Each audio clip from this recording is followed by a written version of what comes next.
You're stuck because you're trying to be perfect. But what if I told you the key to getting better is creating bad art? I mean it. Create a bad video, make bad art on purpose. Because we're not here to be masters overnight. We want to become 1% better every day. I know how it feels. You have this vision, this idea of the kind of artist, creator, or business owner you want to be. You imagine creating this beautifully polished work that is admired by everybody who sees it. But when you sit down to actually create, something stops you. And it's not the lack of ideas, it's not the lack of creativity or talent, it's the fear that what you create won't be good enough. So you wait. You tell yourself you'll start when you have a better setup, a more structured plan, the perfect vision. And before you know it, days turn into months. For the longest time, I thought that I needed the perfect setup before I can start making videos. I need a new phone so I can have better camera quality. I need a content strategy and a launch plan. I even convinced myself at one point that it would be weird if I posted on social media because I haven't in a while. But here's the truth. This is all just procrastination in disguise of preparation. But one day I got tired of waiting. I picked up the iPad, opened up the camera, and hit record.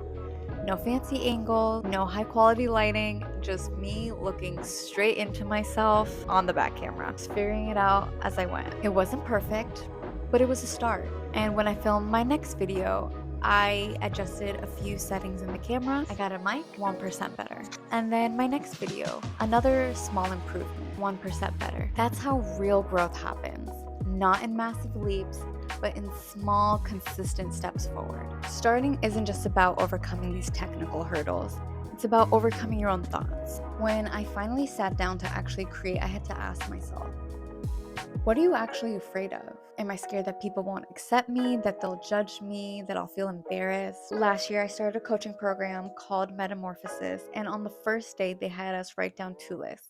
The parts of us that need to die in order for us to grow, and what we're willing to experience to transform. Here's what I realized I needed to let go of. The belief that I can only go so far, the need to avoid embarrassment, shame, insecurity, perfection, the fear of judgment, and the constant need to see instant results. And here's what I'm willing to experience: failure, feeling seen, making mistakes even when they're uncomfortable, trying things outside of my comfort zone. And lastly, frustration, anxiety, fear, but take action anyway. And that last point is key because the goal here is to never feel fear, nervousness, anxiety, doubt. The goal is to stop letting those feelings control your actions. And that brings me to the one thing that I keep at the forefront of my mind: my why. I grew up in a culture where stability is everything. In my Bangladeshi background, careers like medicine, tech, finance are all safe jobs to have, and creative careers are more dismissed as hobbies, not something you should actually pursue a future in. But I don't believe that. I want to show other women, especially other Bengali girls, that you can choose your passion over a false sense of safety and still have a successful, hardworking life. I keep this baby picture of myself in my card over here as a reminder that this girl had dreams and ideas, and now I get to tell her that we're doing it. So if you're still waiting for the perfect moment to start, stop waiting. This is your invitation to be bad at something you're doing for the first time. The universe just might reward you for showing up.